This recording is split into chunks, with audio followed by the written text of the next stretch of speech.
Bismillahirrahmanirrahim. Assalamu alaikum. Welcome to Newsroom. I'm your host, Khalid. Today is the 12th of September 2023. These are the stories, and we've got lots to discuss today. So, without further ado, let me highlight what we are going to try to decipher during the course of our show. We'll begin, ladies and gentlemen, with the rupee gaining ground against the US dollar, of course, in the whole context of the economic situation as far as Pakistan is concerned. Also, the countrywide action that is going on against the smuggling and hoarding of US dollar that is being going on with a lot of amplitude across the country. Then the information minister, who has vowed to continue countrywide action against such elements, the caretaker government's initiative to improve the economy, and the crackdown against illegal money changers are just going to be some of the issues that we'll be highlighting in our first segment. Our second story of the day, ladies and gentlemen, concerns the Indian illegally occupied Jammu and Kashmir and the unabated state of terrorism in the Held Valley. Now, as far as the report, around 68 people have been martyred in the last month alone. The brutal military occupation of Indian illegally occupied Jammu and Kashmir continues. And of course, when you see 68 Kashmiris martyred this year in just these couple of months, and the way the people are being handled across the Held Valley, and with India also hosting a G20 and not much being said as far as the human rights situation is concerned, is a huge cause of concern for the entire world. We'll be highlighting that in our second story. Our third story, ladies and gentlemen, concerns the caretaker Prime Minister, Mr. Anwarul Haqq's visit to Gilgit-Baltistan, where he has discussed the development projects with the Chief Minister and the Governor, and has also laid a wreath on the monuments, Martyr's Monument in Gilgit-Baltistan. We'll be highlighting that. In our next story, we'll be talking about North Korean leader who has arrived in Russia, ladies and gentlemen. And of course, we know that Kim Jong-un is to meet the Russian President Vladimir Putin. And finally, the martyrdom anniversary of Major Aziz Bhatti Shaheed that is happening today, that was commemorated today. Tributes were paid to the shining star of the 1965 war. Nation has paid a glowing tribute to the martyred hero. And of course, we need to remember people like Major Aziz Bhatti Shaheed because of the sacrifices that he has rendered to Pakistan, along with so many other shuhada and the defenders of our state that continue to do so under the current situation in Pakistan. This is going to be more or less the lineup, ladies and gentlemen. Today, let's begin with our first story, and that concerns the economic situation as far as Pakistan is concerned, and of course how the rupee has been slowly gaining momentum against the dollar. But that is also due to the countrywide action against the smuggling and hoarding that is going on in Pakistan. Then we also know how the government is hell bent on going against all the elements that are putting a dent as far as our economy is concerned. Crackdown is also going against illegal money changers as we speak, and the caretaker government's initiatives as far as improving economy and the economic situation of our country.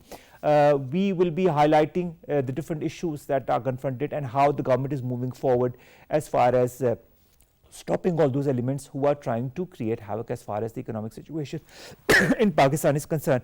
We've been joined by Dr. Khaqan Najeeb, former advisor, Ministry of Finance. Thank you very much, Dr. Saab, to have joined us. It's a pleasure always to talk economy with you because we get to know so much coming from a stalwart like yourself.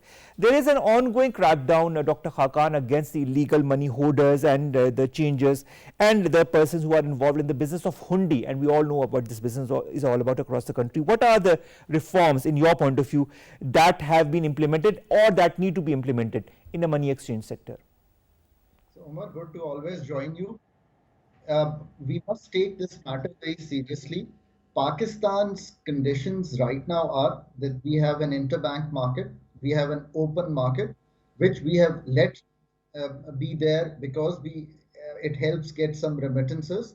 So the exchange companies operate there. What was happening for the last couple of months, that there is a gray market that had developed beyond the open market, which was trading rupee without what you call the know your customer bit, and not for the need of travel, not for the need of health issues, not for the need of importing, but for having dollar as a store of value in the country.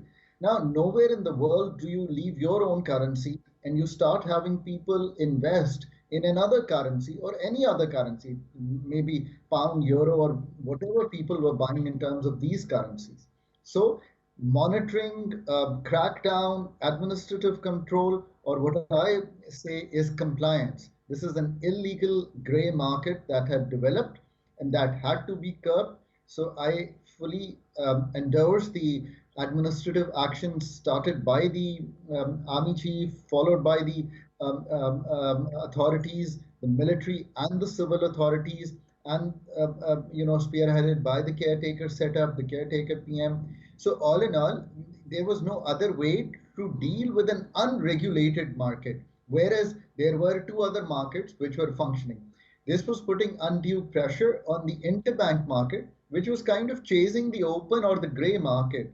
And Omar, we had signed with the IMF, and I had talked about this, and I brought it to the knowledge of the people who are managing the affairs today, that Pakistan has signed 1.25% difference to be kept between the open and the interbank market.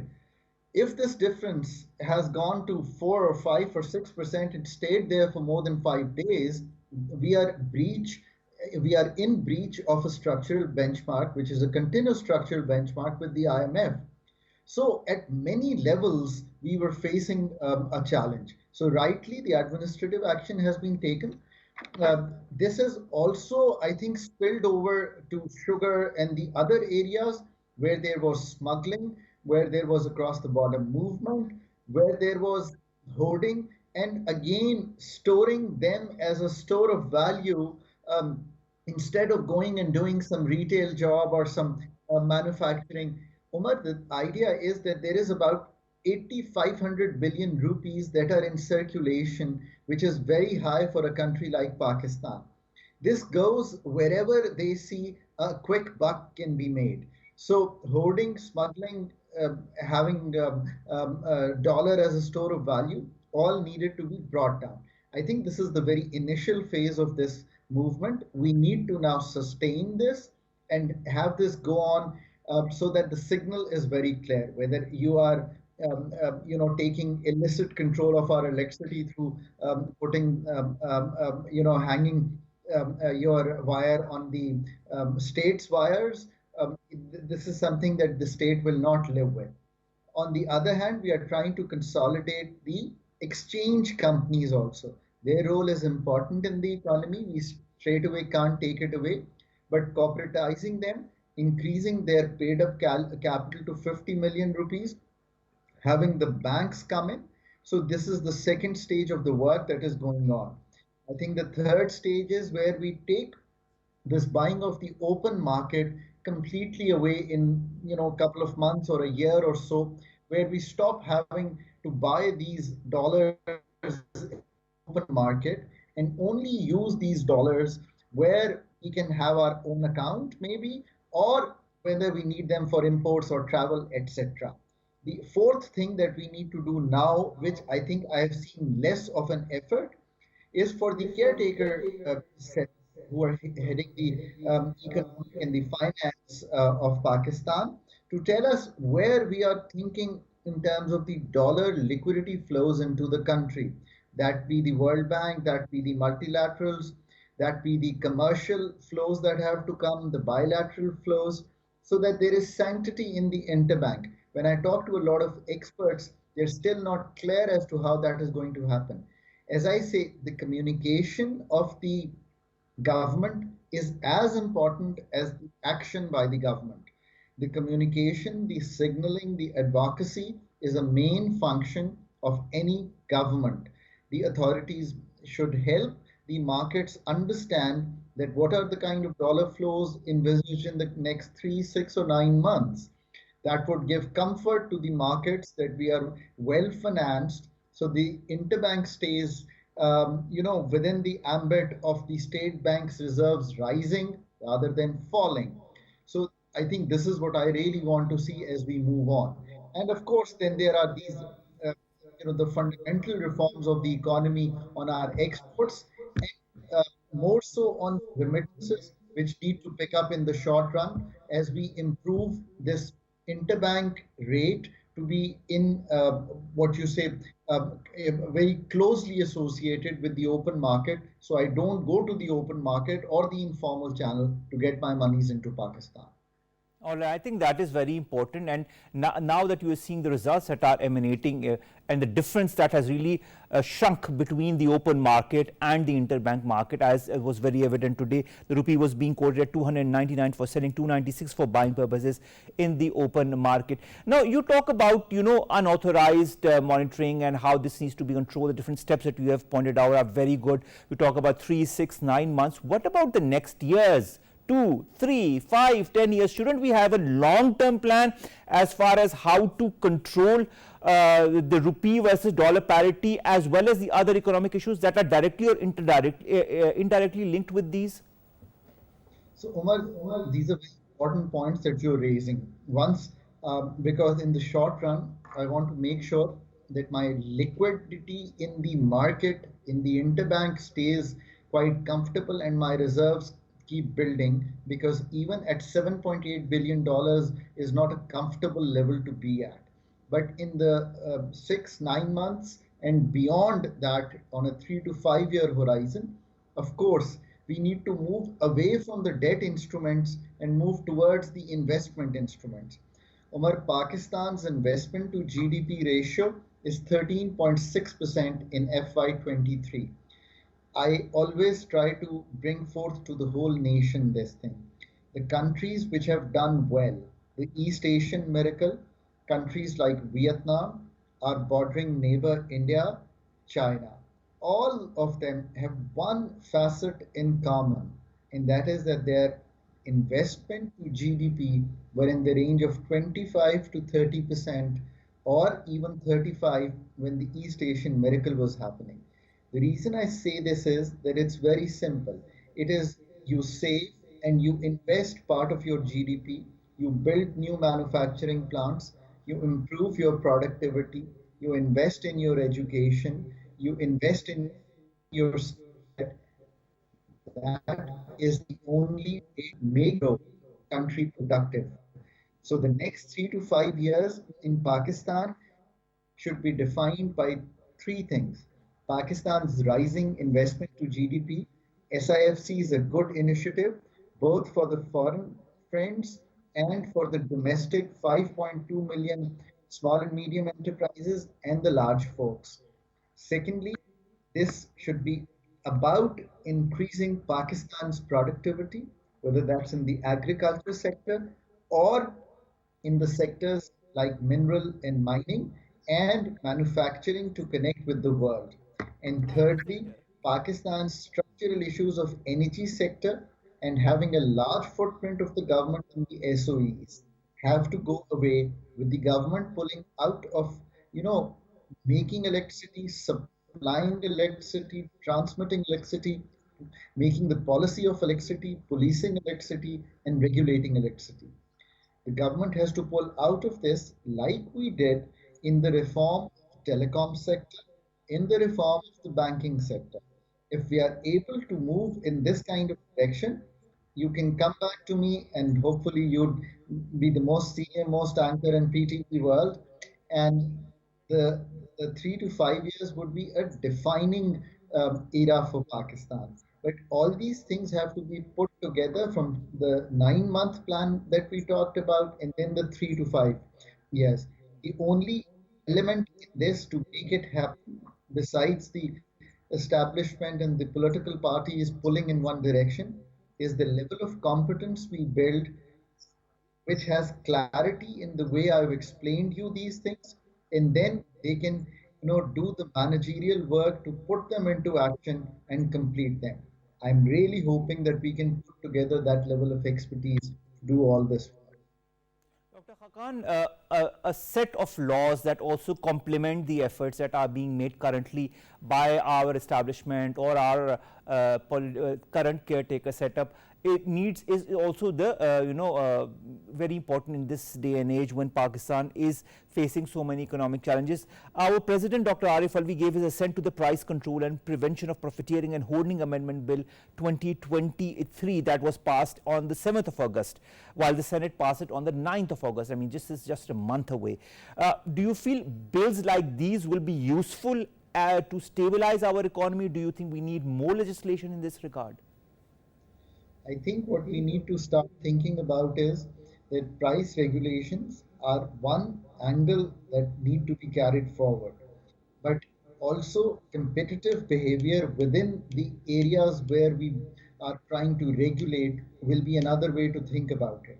We have deregulated some of the commodities in Pakistan, for example, like rice, and you can see good results coming out in that area.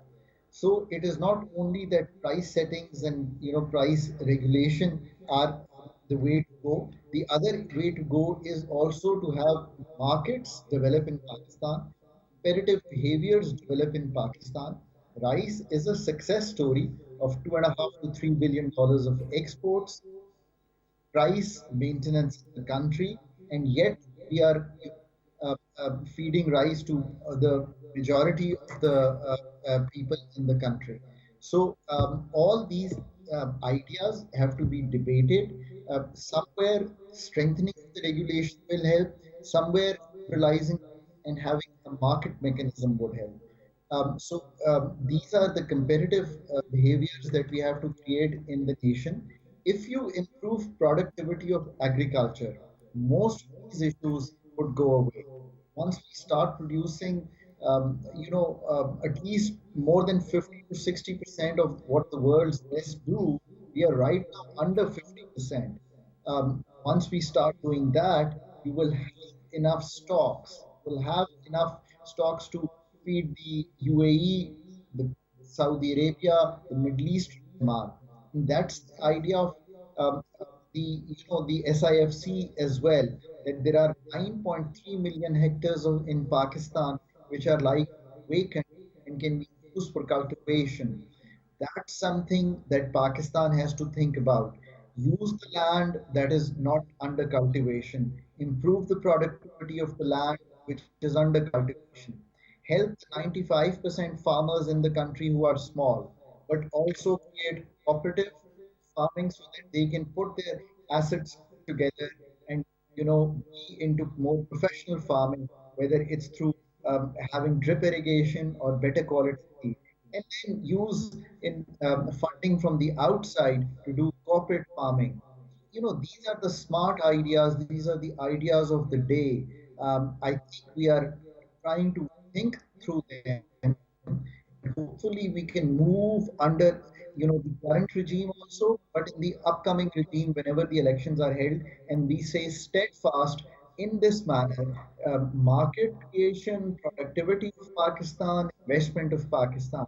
And so I'm always not talking to you about the debt instruments and worrying about my state bank reserves, but I'm talking to you about making Pakistan a choice where investment flows from the outside. I think These are that's very important. large areas.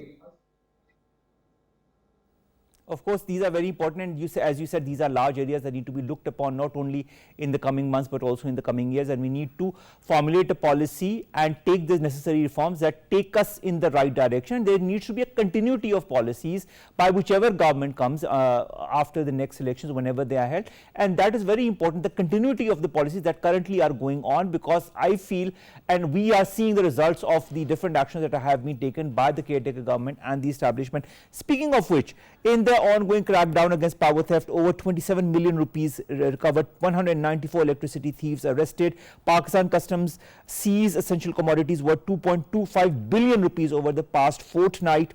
There is a smuggling crackdown across the country.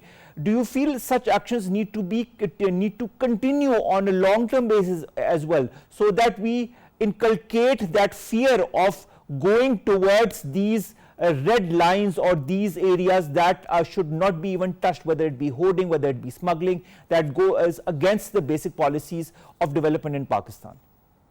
We want to live in an era where Pakistan has markets that are regulated. Pakistan has areas where there is manufacturing and not, people investing in hoarding or smuggling. We want to live in an era where these people who have been involved in these activities for a long time, we need to rehabilitate them into the mainstream of work. These are serious challenges, but the governments must signal clearly that in the coming months and years, that's the idea. Law enforcement agencies must be equipped well, must be paid well, and the elders in the areas, whether they are political elders or elders in the other areas where they are scholars, religious or otherwise, they must all advocate that our religion, our thoughts are about sincerity of purpose, of hard work, and hard work in the right direction.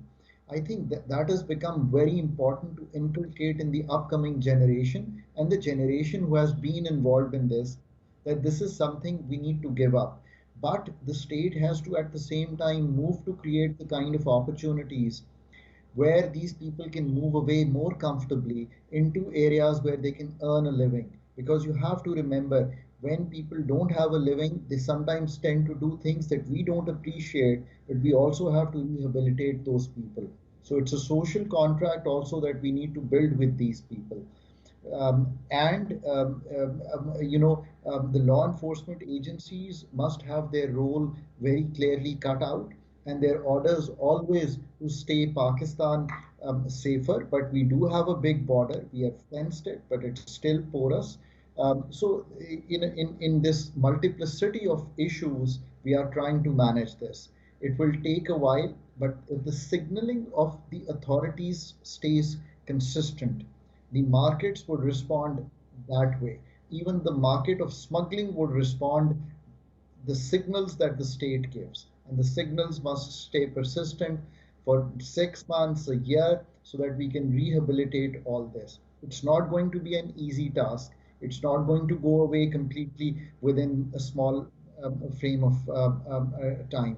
It will take a long time, but that rehabilitation is the serious concern that I have. As we create opportunities of mines and minerals in Balochistan, as we create opportunities of agriculture in Cholistan, these are the issues that will then try to be, going in the background as we create new opportunities. It's a difficult and serious task that any authority or any government has to stay consistent with. These are very serious issues, and I think we should take them very seriously and stay on them for a considerably long period of time. And I totally see that happening currently, at least, by the establishment and of course by our current caretaker government as well. Let's hope there is a continuity of these reforms, these policies in the coming years as well, so that our long-term policy equals the short-term policies that are being implemented as we speak. And we need, as you said, to have a social contract, and we need economic uplift of the people, and we need social reintegration of all those elements that have been involved in hoarding or in smuggling, so that we become a society, where everybody can live in peace and everybody can live in an environment where the economic situation is much better than it was a couple of months back. Thank you so very much, Dr. Khaqan Najeeb, former advisor, Ministry of Finance, to have joined us, to have talked to us about Pakistan's state of economy in the whole situation where the rupee is gaining strength versus the dollar, where a lot of hoarders and smugglers are being captured and are of course being taken to task, where there's a countrywide action against all of these, and of course the caretaker government's initiative to improve the economy, so in tandem with the establishment of our country. Good steps. Let's hope the policy continues. Let's come to our second story, and that concerns Indian illegally occupied Jammu and Kashmir. 68 Kashmiris have been martyred this year in a bid, as far as the latest report is concerned. Of these, 3 boys have been martyred. As many women have been martyred by troops since January to August 2023. A lot of happenings we've discussed with you in the past as far as this region is concerned, but nothing seems to be going in the right direction because, of course, of the attitude of the BJP government. More in the following report. Indian illegally occupied Jammu and Kashmir has been under an unprecedented lockdown, military siege and communication blackout since August 2019. With the BJP government's revocation of Article 370, which took away Kashmir's special status as provided in the Indian constitution. The August 5, 2019 decisions were preceded and followed by the arrest of tens of hundreds of pro-freedom and pro-India politicians and activists, and a massive crackdown on the media. Despite adversity and atrocities unleashed by the Indian security forces, the valiant people of Indian illegally occupied Jammu and Kashmir have stood firm in their resolve for their legitimate right of self-determination. Indian forces during their continued state terrorism martyred 68 Kashmiris this year in a bid to break their resolve for securing the UN-pledged right to self-determination. The Indian forces martyred the youth in several cordon and search operations across the region this year. The number of custodial killing was 13. Moreover, 2,900 people, including women, Hurriyat leaders, activists, businessmen, and youth, were arrested under the black laws during this period. Kashmiris of every age and gender are being mercilessly killed, tortured, and humiliated for demanding their right to self-determination. Presence of 1 million Indian troops has made the occupied territory the most militarized zone in the world. Dr. Asma Khawaja joins us. She's the Executive Director of the CISS in the Azad Jammu and Kashmir region. Thank you very much, Dr. Saiba, to have joined us. Pleasure to always talk to you and always discuss the issues pertaining to the Indian Hell Valley. Whereas when we come to, the latest situation, it's not really the latest situation, but this is something that has been happening since time immemorial. If I recount, the Indian forces, again in their continued state terrorism, have martyred this year 68 Kashmiris. Can, in your point of view, India neutralize this indigenous Kashmiri freedom movement, the right to the movement for the right to self-determination through these strong armed tactics, such as killing people, such as raping women, such as incarcerating the leaders? Thank you, Omar, for asking this question, because I would like to ask that in last 76 years, was India successful in mitigating or refraining Kashmiri people, Kashmiri indigenous population from demanding right to self-determination? Answer is no.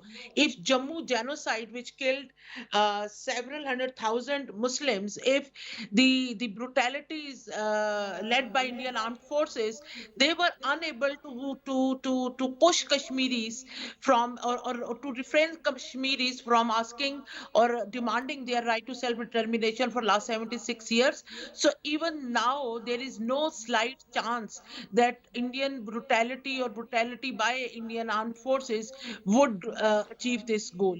And because, as I always say, if the conflict arises from denial of right to self-determination to indigenous Kashmiri population, the only way to resolve this conflict is to grant them their right, which has been accepted by United Nations Security Councils, by India, by Pakistan, and by Kashmiris themselves. So the only solution is not the use or excessive, I would use the term excessive use of power.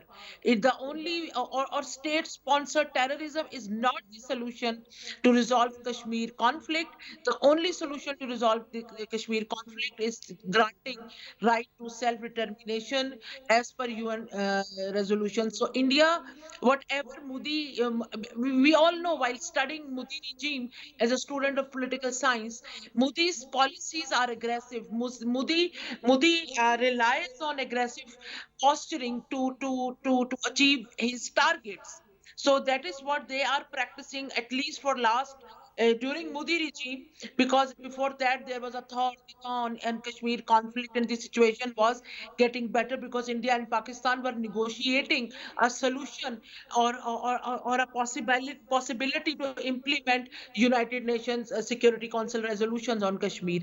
So that was and after that thought that as soon as BJP regime came into power, they again started to use those use state-sponsored terrorism to silence Kashmiris, to silence Kashmiri media, to silence the press, to push or to rule through fear in Kashmir. But we have seen that all those acts were successful. Even the revocation of Article 370, because Modi's policy is multi-layered and multi-dimensional. So on one side, BJP regime uses aggressive state terrorism.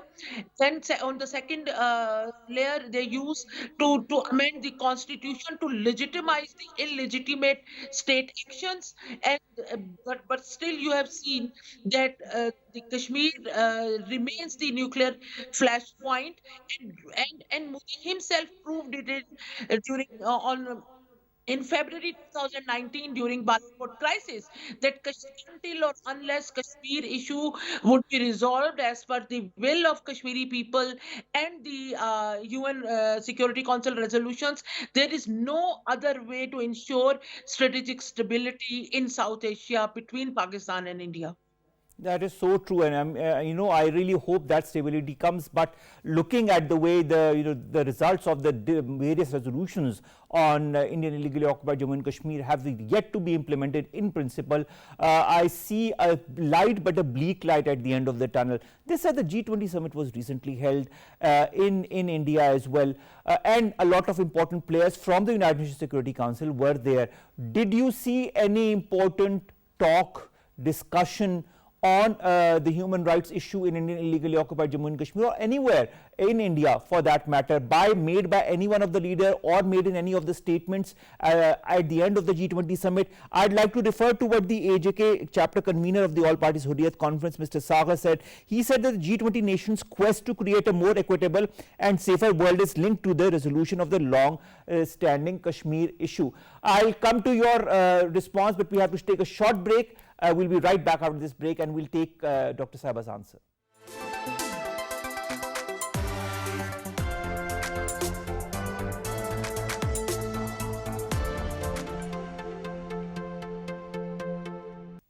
Welcome back, and we were discussing with Dr. Asma Shakir Khawaja, who is the Executive Director of the CISS in Azad Jammu and Kashmir, about the G20 summit that was recently held in India, and whether any leader from the important countries that participated in the summit discuss the issue of human rights violations in the Indian Hill Valley or the human rights situation in the Hill Valley or elsewhere. Dr. Sahiba, what's your response on that?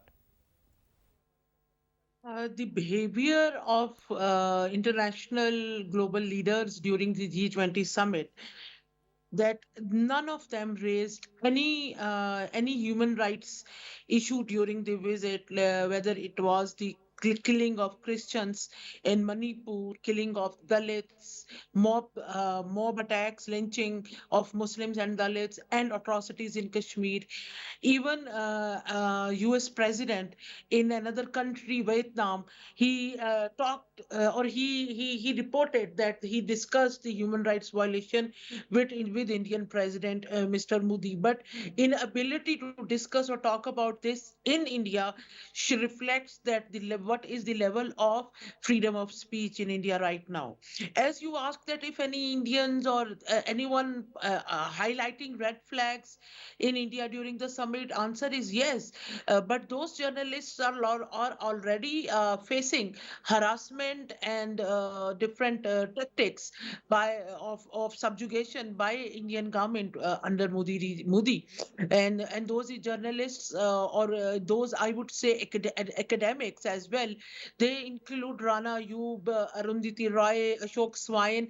All of them were highlighting that how Modi is trying to portray an India which never exists, and how he is trying to hide the shortcomings, the ever increasing gap between the middle class and the people living below the poverty line. He was hiding the slum areas and ghettos in Delhi to try to present India as an upcoming thriving market, without highlighting that India is one of those countries in the world where middle class is increasingly shrinking, and they are not shrinking to upgrade on vertical level, but they are shrinking to become the lower middle class. So their purchasing capacity is decreasing.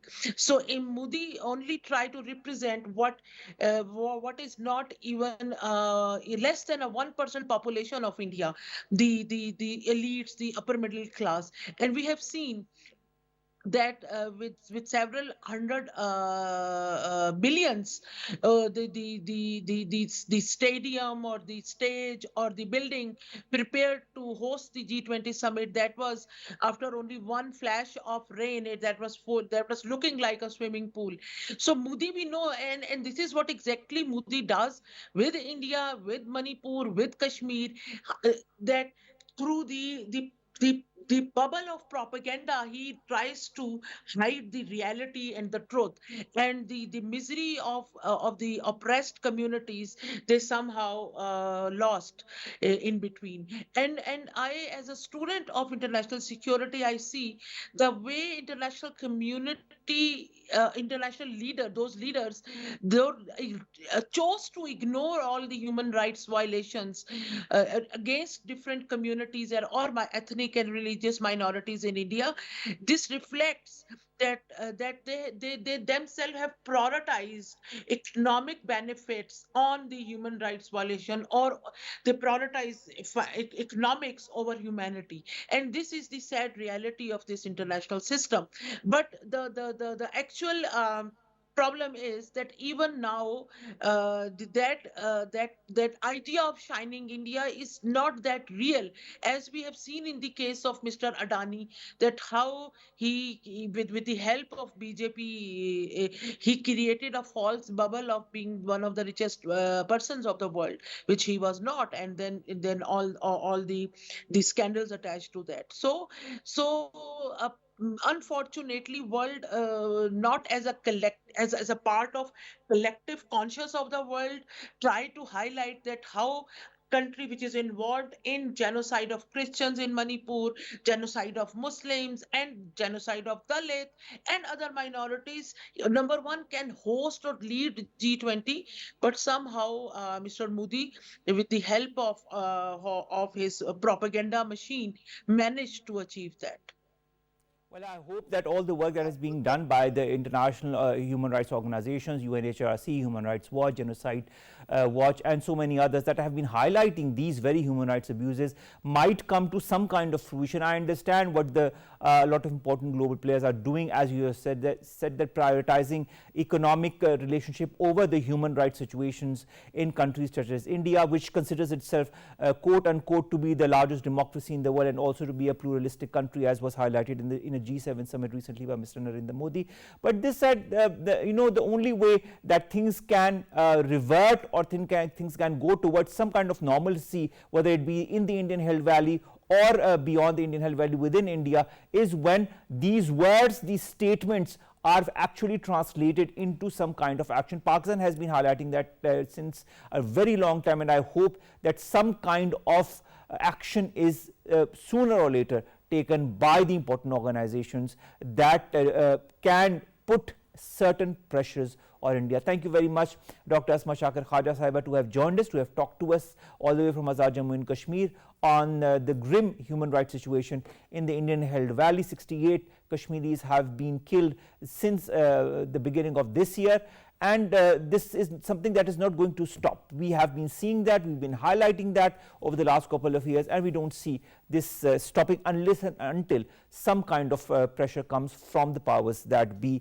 in the global north. Let's come to our last stories. The first concerns our Prime Minister, our caretaker Prime Minister Anwar Kakar Saab's visit to Gilgit-Baltistan. He's there on a 2-day visit. He met with the governor, with the chief minister of Gilgit-Baltistan as well, where important development projects that are ongoing in Gilgit-Baltistan were discussed. He also laid down a wreath at the Martyrs monument in Gilgit-Baltistan as well.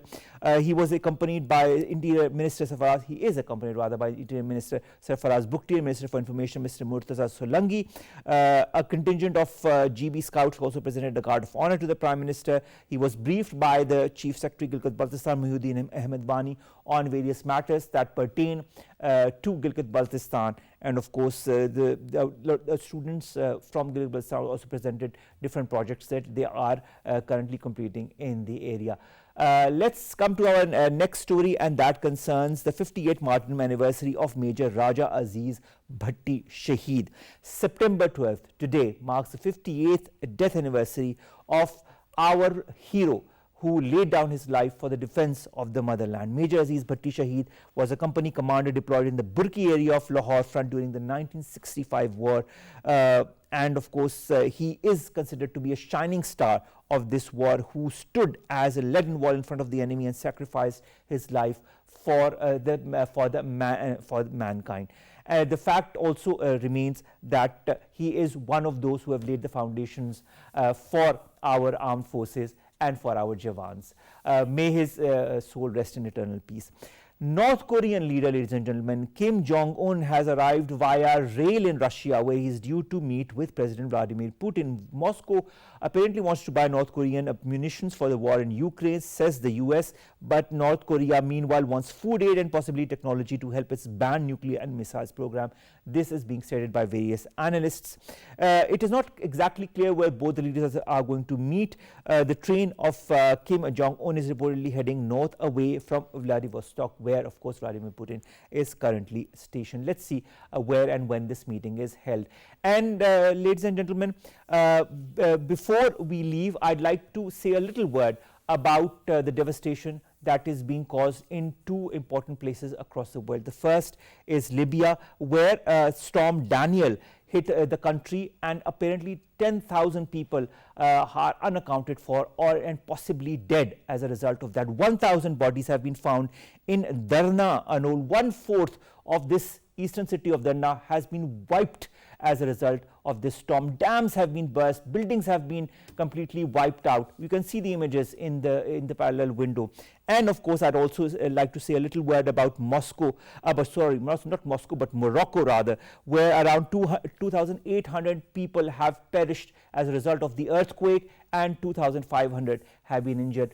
Our sincerest hopes and wishes go to both these places, Libya and Morocco. We know, we understand what you are facing, because we have faced that due to the earthquakes, due to the floods that have also hampered Pakistan and many a times during the last decade.